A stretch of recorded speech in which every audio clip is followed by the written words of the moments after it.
It's the start of the NASCAR playoffs. It's the end of NASCAR boy summer. Give me one, man. No. Woo! Yeah, what a day to be a NASCAR fan. Can I get a hell yeah? Woo! This is Big Motor, Small Blade, and it starts right now! Hello, welcome to Darlington Raceway. After the Cookout Southern 500, very first Big Motor, Small Blade podcast post-race show. Yeah, number one, numero uno. What a race, dude. What a race. Anything you want to start out with? A really fantastic race. We definitely need more Big Motor, Small Blades. Yeah, there you go. There you go. You said what I was thinking. Yeah, 750 horsepower and the small blade. 100% performed. One of the best races on the schedule so far this year. On the schedule. One of the best races so far this year. Yeah. Yeah. A lot of things to talk about. A lot of action. A lot of comers and goers. A lot of playoff guys had a lot of trouble. Yeah, a lot of things, a lot of stuff, and a lot of things, right? We'll start out kind of glancing over the point standings. Go Kyle Busch. Some notables. Kyle Busch is out right now by 2. William Byron by 9. Mcdowell by 20. And Bowman is right on the cut line with Reddick. Obviously, a lot of those guys had trouble. Kyle Busch wrecked early. Michael McDowell wrecked. He was finished last. And then Alex Bowman obviously had trouble when he got up into the wall and got clipped by Byron. That kind of ruined the quarter panel, and he caught on fire, and a whole mess of problems for Bowman. But, yeah, Harvick jumped from 16th to 7th in the points. He's plus 20. Obviously, Denny Hamlin with the win, pending inspection. Guaranteed. Well, pending inspection. Kyle Larson plus 80. I guess we'll start from the top. Yeah. Huh? Plus 80. That's insane. I mean, he had a almost perfect night points-wise. He had second in stage 1, first in stage 2, and damn near won the fucking race. We'll get there. Far from perfect. Yeah. Dick. Okay. I thought we were being unbiased, but all right. Anyway, yeah, Kyle Larson up 80. He's got more than a full race cushion. So, if he wants to go run some dirt race instead of going to Richmond, he is more than welcome to do so. Yeah, a lot of notables as far as the results go. I mean, we had Corey LaJoie had a great run. He ended up 15th. We had, let's see, Daniel Suarez 13th. Christopher Buescher finished 9th. And then obviously the elephant in the room is Ross Chastain finishing 3rd. I mean, I'd argue, say he might have the second best car today. Well, I mean, we saw when he got out in front of Larson on that pit strategy, either the greatest stop the 42 team has ever made or the worst stop the 5 team has ever made. I really don't know. But when he got ahead of the 5, he definitely started to drive away a little bit. I was shocked to be completely – like, he was keeping up with Kyle through the run before that, but I didn't think he had what it took to drive away from him like he did. That was really impressive, honestly. And for he and Kurt to be as solid as they were today. I mean, Kurt was bad fast early in the race. And then for Ross to be that bad fast at the end of the race is just, where's this been for the past 15 years at Ganassi? Like, what has gotten into them very recently? Shit, hellfire, man. They're going for it, I guess. About to shut the doors, I guess. They figured all out right before they're done. Yeah, right. But yeah, like you said, Kurt was fast early in the race. He was kind of one of those guys. He was a lot faster early in the race and kind of fell off at the end. I think he still ended up he ended up 6th. Kevin Harvick showed up today, which was impressive. He led a bunch of laps early and then kind of fell back through to some strategy, got back outside the top 10, clawed his way back up to finish 5th. And then, obviously, Denny Hamlin, Kyle Larson, what a battle, dude. what a battle. Kyle had him covered for a lot of the race, and then Denny on strategy. Yeah, I honestly thought they might have been screwed there when that yellow came out. What was the yellow for? I don't know. One of the Rick Ware cars probably. But yeah, Denny and Kyle had a fantastic battle there at the end. Denny got up there.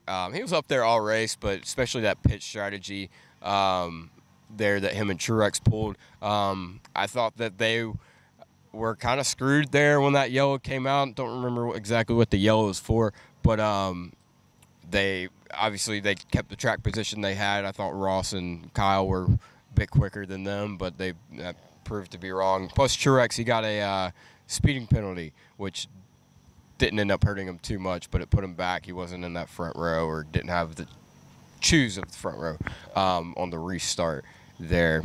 But yeah, I mean, a lot of playoff guys. I mean, Chase Elliott blows a tire after contact with Bubba Wallace and Christopher Bell. Bubba sticks it in there. Bell, Elliott on the outside of him. They all just kind of came together. Or just kind of one of them racing deals. Chase Elliott blows a tire, ends up in the wall. His night's done. I believe he ended up back in the 31st position. Yeah, 31st. And then, of course, Kyle Busch early in the race, he got into it with Austin Dillon, and Dillon clipped him coming off of 2 there. He smacked the wall pretty good, didn't even try, just drove it straight back to the garage. Rough night for Kyle. He was none too pleased from what I've seen. And then Michael McDowell, another one, really didn't need this. He needed a solid run tonight. He, put on tires there after that first pit stop and was really carving his way through the field, and then ended up wrecked on the back straightaway there.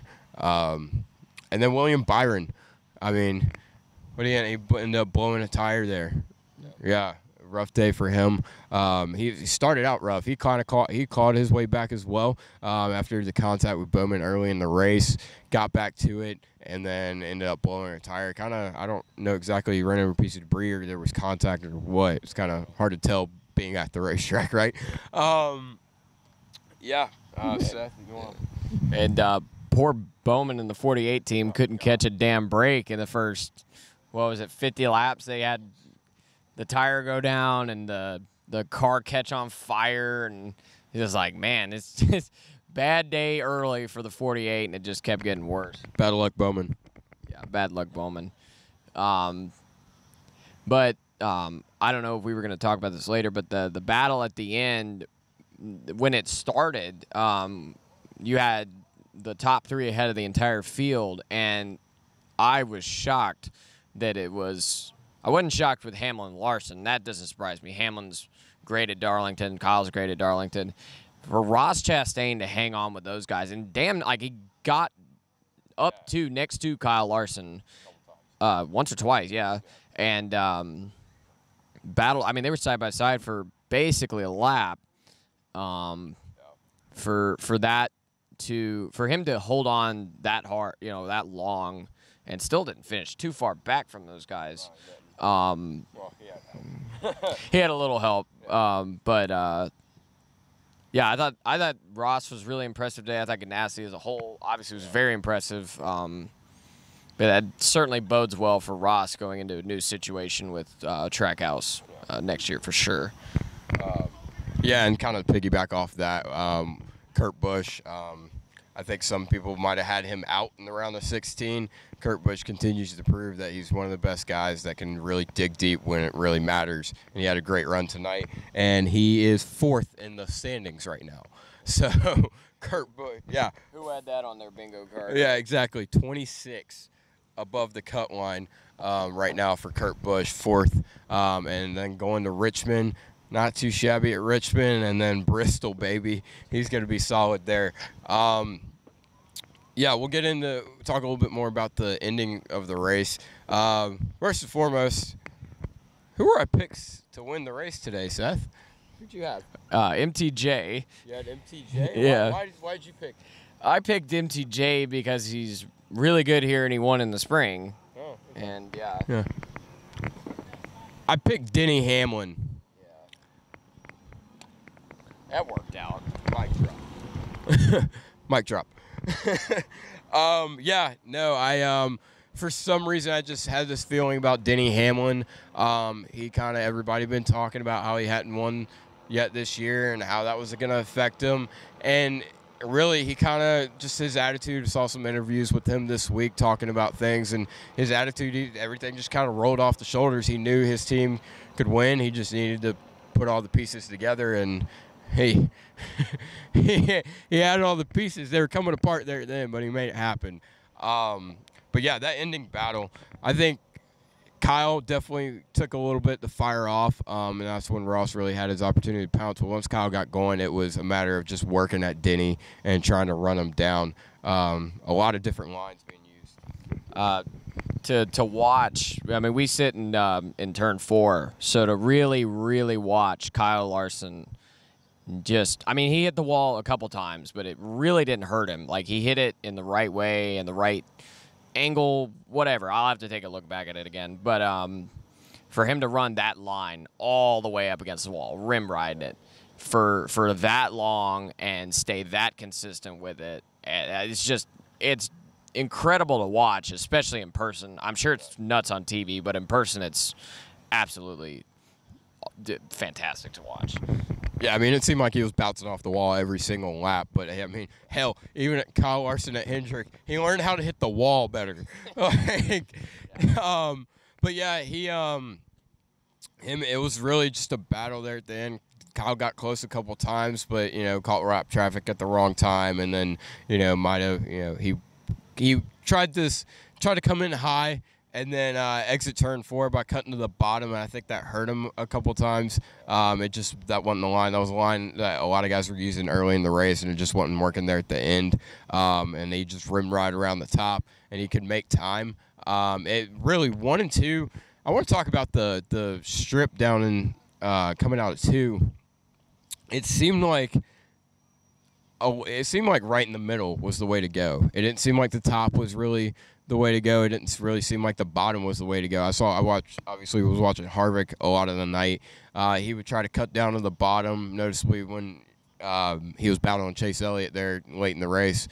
He would try to cut down to the bottom, and just there was nothing there for him to do it. And I noticed that with a lot of cars. And then Kyle there at the end, trying to run down Denny. He was running that extreme high line. It just wasn't there. He could only maintain with Denny at best. It was earlier in the race that really high line for Kyle out of 2 worked. As I think the sun went down and the track changed, it really didn't work as well. But yeah, he got some monster runs down the back a few times. Yeah. He did. Just not when he really needed it at the very end. So yeah, when the track changed, it was one groove through there. Really, you could run 2 lanes, but to make the best time, it was right through the middle. Yeah. I also felt like Larson led a lot of laps, but I don't feel like it was a absolute dominating performance by Kyle. I feel like it wasn't like the 600 or like Nashville or somewhere where he just seemed untouched. I noticed early in the race he was running. He was the first one to the wall, and a lot of people like to say, "Oh my God, Kyle Larson's running the bottom." Well, a lot of times, especially when it was at Ganassi, he was running the top because that was the fastest way to go, and he had to make up for the car. He doesn't have to do that now, but I noticed him doing that tonight, and I felt like they were just lacking a little something that might have prevented him from blowing away the field like he has done. Yeah. They definitely had to work on the car a lot. That's what they did. They did that in the spring for sure. They got it where they pretty much needed it a whole lot sooner tonight than they did in the spring. Obviously, conditions are different. It was nighttime. It's cooler. But yeah, they had that thing. They had that thing dialed in, but they never had it like blowing away the field. So yeah, you're spot on there. Yeah, and oh yeah, I know. Kyle had a great car during the middle portion of the race. He seemed like he was going to be dominant, but I noticed when he came down pit road, maybe a couple stops to go, one of those last cautions, Cliff was talking about how they were just going to fine-tune things and just tweak on it a little bit, and I think maybe he got behind in that last stop because that's when it really seemed like Hamlin and them guys really caught up to him there at the end.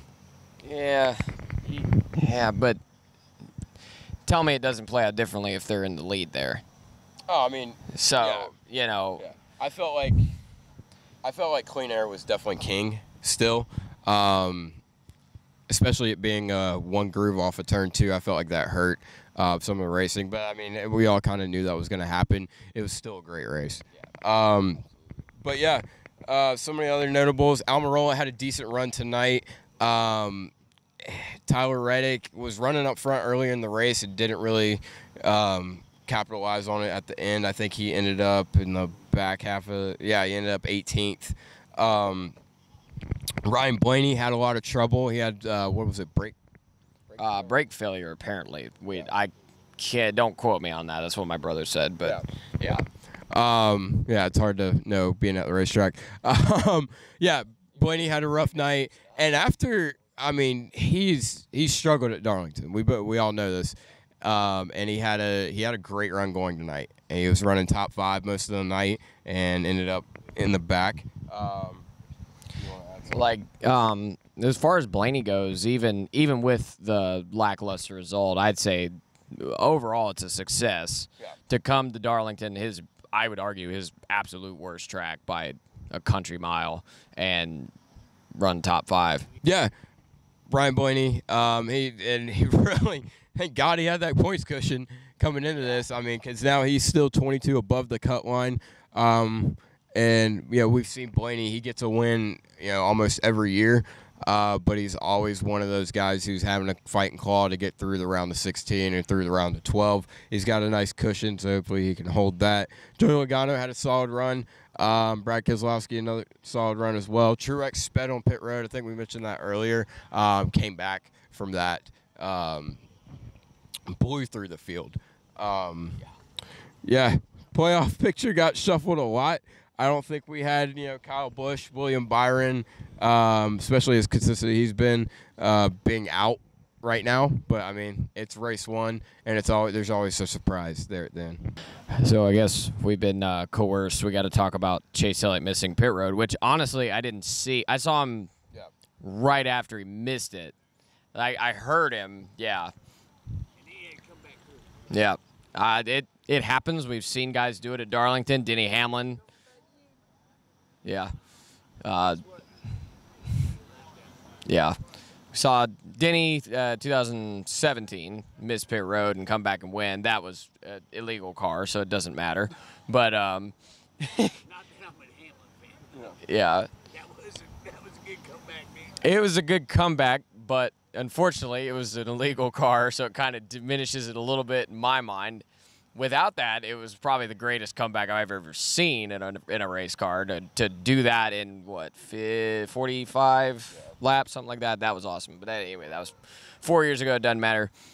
Hamlin got a little lucky with strategy tonight. They were fast, for sure. I mean, they won stage 1, but they got shuffled out at some point. I don't really remember exactly when, but they got shuffled out, and then, they were able to make it back up with the strategy.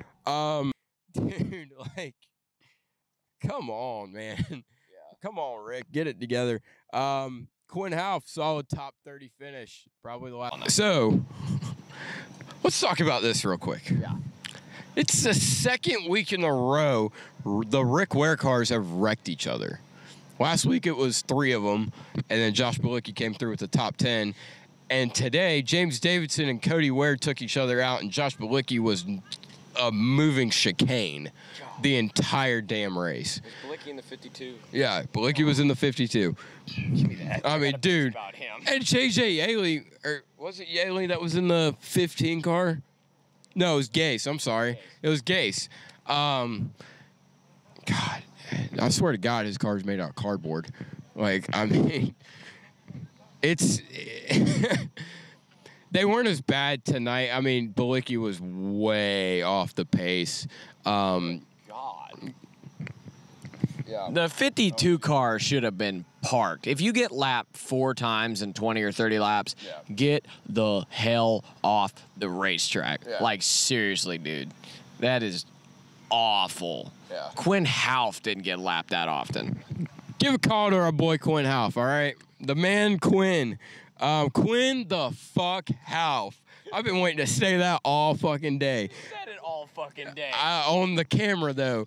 He was not as in the way as he normally is today. I was proud of him for that. And we're also, you know, in his retirement tour, man. Yeah. We're out here. We're leading the campaign for the Quinn Half retirement tour. Wish him the best of luck in his years. I'm sure he's going to do real estate, probably like James Buescher did, or something like that. So good for him. Good for him. Yeah. All in all, wonderful Southern 500. Hell of a race. Good Lord, hell of a race. We didn't even talk about the damn last corner of the last lap. Oh, my Holy God. shit. God. So the last corner of the last lap. Let's set it up. Let's start with turn 2. Let's start with coming out of 2 down the back straightaway. Coming out 2. So Larson had been dogging Hamlin for laps, right? Obviously, we all saw it. He comes out of 2. Yeah, he had an okay run. It wasn't anything special. He drove it into 3, and it was like a Carl Edwards video game. He did what Carl Edwards should have done. He did what he tried to do. Or what he tried to do, yeah. Yeah, except for, yeah. But it almost damn worked. It worked a whole lot better than when Carl did it. God, I thought he was gonna win coming off of 4. I thought he was gonna win or hook Hamlin or dude, I thought they were shit hell fire, man. I thought Ross was gonna win. I thought they were gonna both rig. Ross Chastain looking at his first win, he got wide-eyed, big as a watermelon, coming off 4. Well, he is a watermelon, so. Shh, it's a theory for another time. Yeah, all in all, hell of a Southern 500. I was happy to be here. Yeah, I mean, Denny Hamlin got his first win of the season after not winning all year, and that's been the story. And now he's shut everyone the F up. So, I mean, good for him, I guess. He's one of those guys that could go on a tear, man. Oh, absolutely. Especially when there's anything remotely tumultuous going on in his life. We've seen that before. Yeah. Really quick, here's our thoughts on the truck race. All right, back to Denny Hamlin. The truck prince, Sheldon Creed, got it done today. Give a call to him.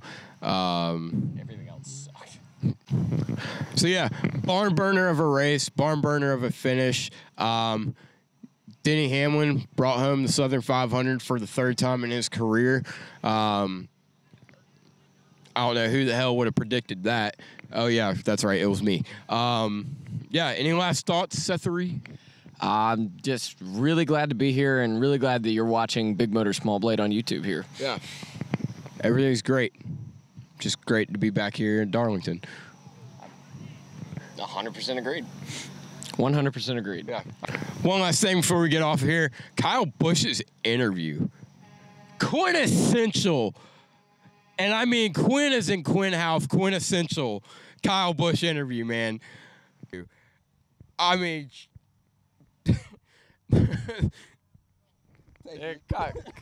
Kyle Busch is something else. I mean, he's right. They can't get an initial setup to save their lives for whatever reason. Like, we've been at this for basically 2 years now, 2 seasons. You would think, I mean, I know he switched crew chiefs and everything, but you would think he'd have some idea what he's looking for. I mean, yeah, something like Darlington, we were at a different package now, whatever, but we've already ran a race. I don't know. Yeah. Something's up with Kyle Busch. Yeah, and you pointed out today that they changed the paint scheme a little bit to the 18 car. They added some brown to right behind the front wheel, right? Yeah. They added Miss Brown back there. Old classic Kevin Harvick, let's change the paint scheme to maybe do some flubby work around the, right in front and behind the wheel, Or it's the old Jimmy Johnson superstitious thing going on. Clearly didn't work if that's what it was, but yeah, it's probably what you were talking about, to be honest. Yeah, no, it was 100% what we were talking about, and it didn't work. Kyle Busch, the blooper guy at NBC, he got his money worth tonight, man. Give that guy a raise. Give that guy a raise. Yeah, round of applause for that guy. So anyway, a great race. God, I'd go as far to say it's maybe a classic. Yeah, possibly. That is, in my opinion, what NASCAR racing should be. Yeah. Yeah, I mean, two guys going at it right down to the wire, scraping not scraping doors, but yeah, scraping doors off walls. Scraping their door. Scraping their door. Just going at it right to the end. Two guys refusing to lose. Riding Mill out of 2017. That was one of my favorite Southern 500s, and I'm just glad I'm here for this one. Yeah, I mean, that's it. That's the Big Motor Small Blade podcast from Darlington Raceway, man. Darlington, baby. Darlington. I'm Buddy Pulley. We got our entourage in the background. I'm Seth Dolby. It's been the Big Motor Small Blade podcast. We'll see you in Richmond. Woo! It's time for a Buddy Pulley Safari! Bam, bam, bam, bam, bam, bam, bam, bam, bam, bam, bam. Bam, bam, bam, bam, bam, bam, bam, bam, bam, bam, bam. Darlington Raceway at the Southern 500, the Cookout Southern 500. We're here with Ryan and Chris. We're here. It's Buddy Pulley Safari. We got all these amazing race fans out here in the NASCAR Truck Series. Going down the backstretch, John Hunter Nemechek, Sheldon Creed, they've dominated this thing. We'll see who's going to fucking win it. I think Taylor Smith's going to get his first win. Let's go!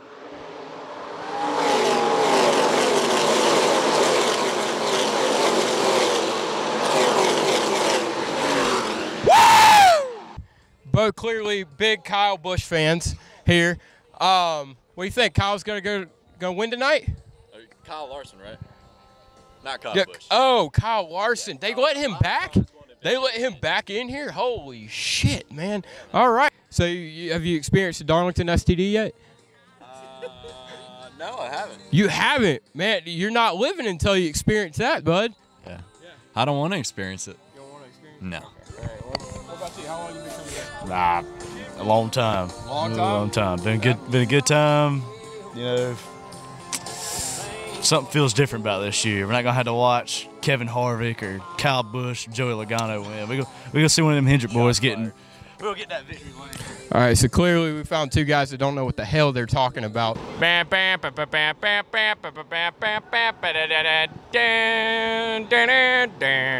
hear there's an STD going around called the Darlington.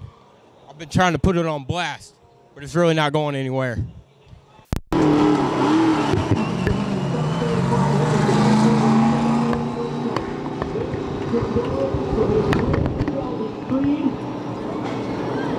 Victorious today at the track 2010 here at Darlington.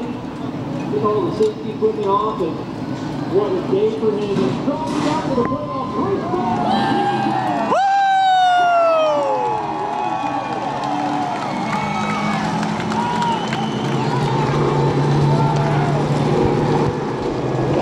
The truck prince, baby. The fresh truck prince right there, baby. Let's fucking go. We're here at Darlington. I think the best part about this racetrack is the people watching. We got some crazy-ass mofos out here. We're going down here to the start-finish line to see the end of the Truck Series race and see the truck prince, Sheldon Creed, take one home for us. We're in a caution right now, which is less than preferred. Hey, we got a couple buddies. What's your name? Gary. Gary? TJ. All right, we're about to draw the numbers podcast, man. You got who? I got Chase Elliott as my fan. You got to hold it up to your mouth, bud. Chase Elliott is my driver, but we're about to go draw numbers. If y'all would like to partake for your podcast, and we're fixing to. I would absolutely love to draw numbers. That's my favorite thing to do. That's what I did during school. I just draw numbers on race cars.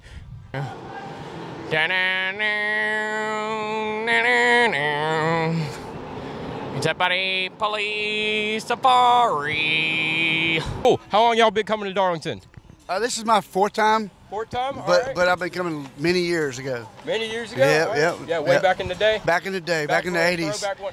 I went back into 85 was my first one. 1985, yep. I'm showing my age.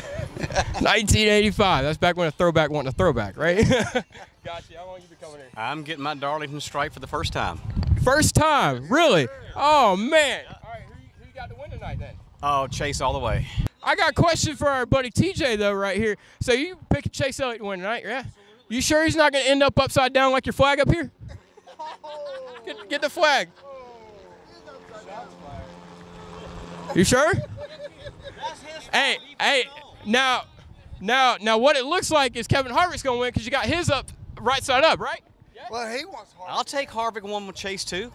All day long. Harvick needs to win in the first round. He needs to win in the first round. I know a guy that is a big Kevin Harvick and Chase Elliott fan. You know, it's totally not me because I'm running a NASCAR podcast and I'm supposed to be unbiased, but don't look at my Instagram. All right, so your buddy came over here and said we're going to do a NASCAR pool. Is that what we're doing right now? 15? I get first-time discount? All right.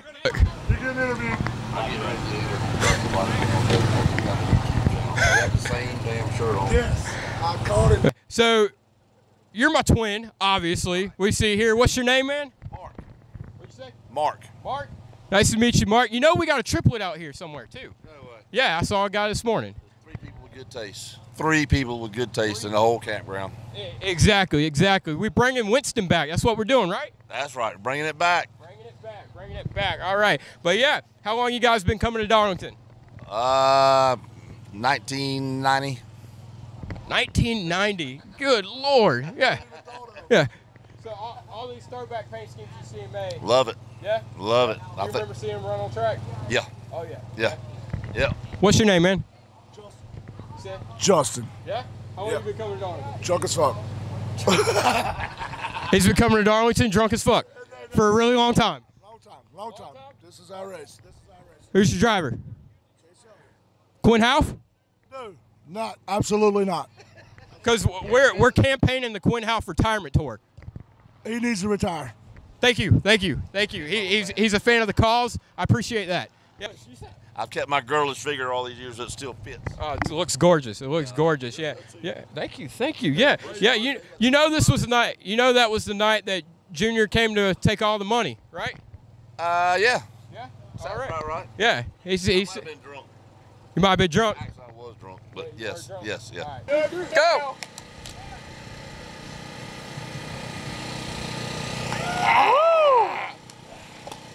Woo! Hit it for Dale. That's the big fucking Moter Small Blade podcast right there. Hey, appreciate talking to you guys. Enjoy the